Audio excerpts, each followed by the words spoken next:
राज्य विषगढ़, शक्ति, वैभव और न्यायप्रियता का प्रतीक था। कम से कम दुनिया को यही दिखाया जाता था, परंतु हकीकत कुछ और थी। इस विशाल साम्राज्य के अधीन 25 छोटे राज्य थे जो राजा विराट सिंह की क्रूरता तले कराह रहे थे। विराट सिंह एक शक्तिशाली शासक था जिसे अपनी शक्ति और समृद्धि पर घमंड था, लेकिन यह वैभव दूसरों के खून और आंसुओं की कीमत पर खड़ा था। उसने छोटे राज्यों पर भीषण कर थोप रखा था। जो विरोध करता उसे बेरहमी से कुचल दिया जाता। छोटे राजा उसकी क्रूरता से थरथर कांपते थे, परंतु कोई भी खुलकर बगावत करने की हिम्मत नहीं करता था।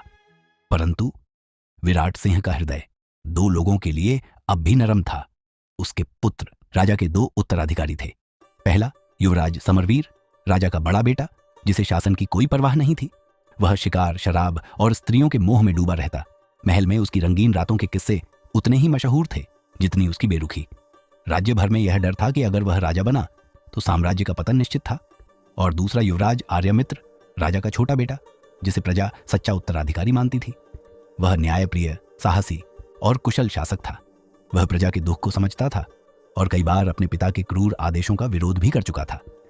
छोटे राज्यों के राजा और आम लोग चाहते थे कि वही अगला शासक बने, परंतु राजा विराट सिंह के लिए सत्ता वंशानुगत थी। वह चाहता था कि उसका सिंहासन समरवीर को ही मिले, चाहे राज्य जलकर राख क्यों न हो जाए। राजा विराट सिंह के जन्मोत्सव की रात थी। विषगढ़ के महल में भव्य आयोजन हो रहा था। नृत्य, संगीत और जश्न का रंग चढ़ा हुआ था। सभी दरबारियों के बीच एक बेहद सुंदर स्त्री ने महल में प्रवेश किया। वह अपनी मोहक मुस्कान और रहस्यमयी आंखों के साथ महल के हर व्यक्ति को सम्मोहित कर रही थी। उसके नृत्य में ऐसी कशिश थी कि राजा विराट सिंह भी मंत्रमुग्ध हो उठा। राजा ने उसे अपने पास बुलाया। तुम्हारा नाम क्या है? विराट सिंह ने पूछा। स्त्री ने हल्की मुस्कान के साथ कहा, अवंतिका। जब विराट सिंह ने उसकी कमर पर हाथ रखा, वह झुकी और फुसफुसाई, आपकी क्रूरता की कहानी अब समाप्त होने का समय आ गया है महाराज। और फिर एक हल्की आवाज हुई और विराट सिंह का शरीर झटके से कांप उठा। उसकी आंखें चौड़ी हो गईं। अवंतिका ने राजा की छाती में एक जहरीली कटार उतार दी थी। महल में हाहाकार मच गया। सिपाही दौड़े, लेकिन अवंतिका भागी नहीं। वह बस खड़ी रही, एक रहस्यमयी मुस्कान के साथ, जैसे वह जानती थी कि उसे पकड़ा ही जाना था। राजा विराट सिंह की हत्या के बाद अवंतिका को काल कोठरी में डाल दिया गया। उसने न तो पछतावे का कोई भाव दिखाया और न ही अपनी नीयत जाहिर की। इस दौरान महल के हालात भी बदल गए थे। समरवीर, जिसे लोग सबसे अयोग्य उत्तराधिकारी मानते थे, वह अपने पिता की अंतिम क्रियाओं में भी शामिल नहीं हुआ। महल में जब विराट सिंह की चिता जल रही थी, तब समरवीर शराब के नशे में डूबा हुआ था। छोटे राज्यों के सभी शासकों और आम जनता ने एक ही मांग उठाई, आर्यमित्र को राजा बनाया जाए, परंतु महल के उच्च कुलीनों और मंत्रियों ने यह प्रस्ताव खारिज कर दिया। विराट सिंह के उत्तराधिकारी के रूप में समरवीर को ही राजा घोषित किया गया। राज्याभिषेक के कुछ दिन बाद समरवीर पहली बार काल कोठरी में पहुंचा। क्रोध उसकी नसों में उबल रहा था, आंखों में आग थी। किसने भेजा तुम्हें? किसने कहने पे तुमने ये किया? बोलो, उसने पूछा। अवंतिका कुछ नहीं बोली। समरवीर का गुस्सा भड़क उठा। उसने उसे झकझोरा, यातना दी, हर दिन हर रात घाव दिए, दर्द दिया, लेकिन वह मौन रही। समरवीर बौखला गया। हर दिन आता, यातना देता, उम्मीद करता कि वह टूटेगी, रोएगी, सब बताएगी, लेकिन हर बार बस वही मौन। कई महीने बीत गए। समरवीर उससे मिलने आता गया, पर अब उसके हाथों में क्रोध नहीं था, उसकी आंखों में सवाल नहीं थे। अब वह उसे तोड़ने नहीं, खुद को समझने आया करता था। वह सिर्फ बैठता और देखता, उसकी आंखों को, उसकी खामोशी को, उसकी सुंदरता को। फिर एक दिन पहली बार उसने अपनी पीड़ा कहनी चाहिए। सबको लगता है कि मैं राजा बनने के लायक नहीं। वे कहते हैं कि गद्दी आर्यमित्र को मिलनी चाहिए थी। अवंतिका की आंखें हल्की सी झपकी। समरवीर ने पहली बार महसूस किया कि उसने जवाब न देते हुए भी जवाब दे दिया था।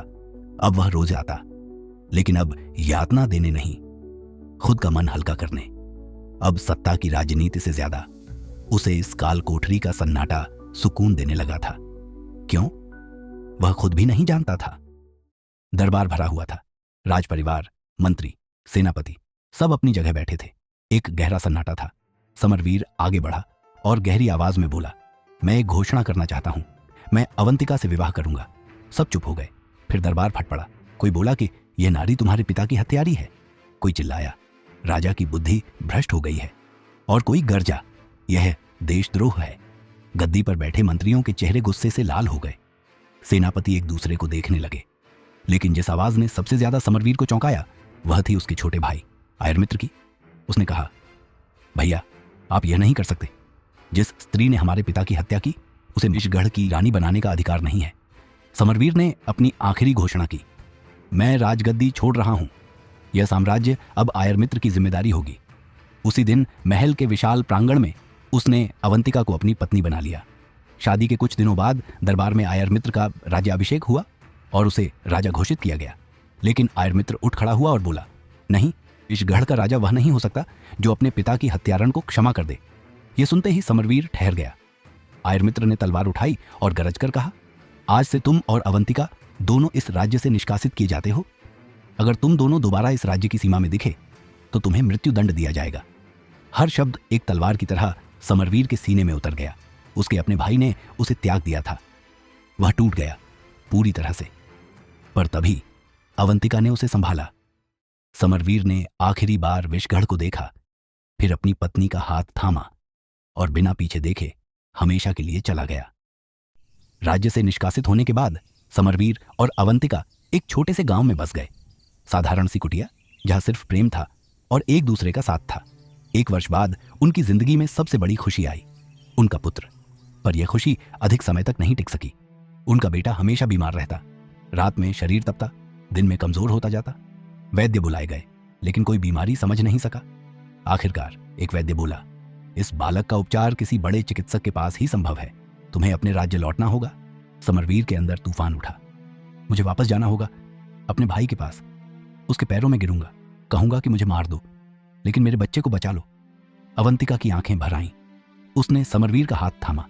नहीं, मुझे कुछ बताना है। मैं सूरतपुर की दासी थी। वहां के राजा ने ही मुझे तुम्हारे पिता को मारने के लिए भेजा था। मेरे परिवार को सोने का लालच दिया गया, मैं मजबूर थी। समरवीर कुछ पल चुप रहा, फिर वह धीरे से उसके पास आया और उसे गले से लगा लिया। जो तुमने अपने परिवार के लिए किया वही अब मुझे अपने परिवार के लिए करना होगा। मुझे जाने दो अवंतिका। पर अवंतिका बोली, नहीं, हम विषगढ़ नहीं बल्कि सूरतपुर जाएंगे। जिस राज्य ने मेरा इस्तेमाल किया, अब उनका कर्तव्य है कि मेरे बेटे का इलाज कराए। समरवीर ने सिर झुका दिया और दोनों सूरतपुर जाने के लिए तैयार हो गए। दोनों अपने बेटे को लेकर सूरतपुर की ओर चल पड़े। लेकिन जैसे ही वे सूरतपुर पहुंचे, सैनिकों ने उन्हें गिरफ्तार कर लिया और राजा के सामने पेश किया। सूरतपुर के राजा ने क्रोध से अवंतिका की ओर देखा और कहा, अवंतिका, तुमने हमारी सबसे बड़ी दुश्मन रियासत के राजा को मेरे राज्य में लाने की हिम्मत कैसे की?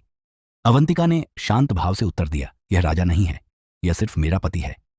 फिर उसने राजा को सब कुछ बता दिया, कैसे वह मजबूर थी, कैसे उसने प्यार को चुना और कैसे अब उनके बेटे की जान पर बनाई थी। लेकिन राजा को विश्वास नहीं हुआ। कल तुम्हारे भाग्य का निर्णय होगा, उसने क्रोध में कहा और तीनों को काल कोठरी में डाल दिया। रात गहरी हो रही थी। सैनिकों की आंखें और तलवारें समरवीर पर टिकी थीं। उनकी योजना थी कि सुबह से पहले ही उसे मार दिया जाए। अवंतिका भयभीत थी। उसने अपने बेटे को कसकर पकड़ा हुआ था। फिर अचानक घोड़ों के दौड़ने की आवाज, तलवारें चमकी, युद्ध का शंख बजा। काल कोठरी के बाहर खड़ा एक सैनिक अचानक जमीन पर गिरा। किसी ने उसकी गर्दन काट दी थी। अवंतिका कांप गई और फिर वह चेहरा सामने आया जिसकी उसने कभी उम्मीद नहीं की थी, आर्यमित्र। जेल का दरवाजा खुला। उनके सामने खड़ा था आयरमित्र, खून से सनी तलवार लिए कहा, मैंने कहा था जिसने मेरे पिता का खून किया उसे मृत्यु दंड जरूर मिलेगा। सही कहा ना मेरे भाई? समरवीर आगे बढ़ा और अगले ही क्षण दोनों भाई एक दूसरे के गले लग गए।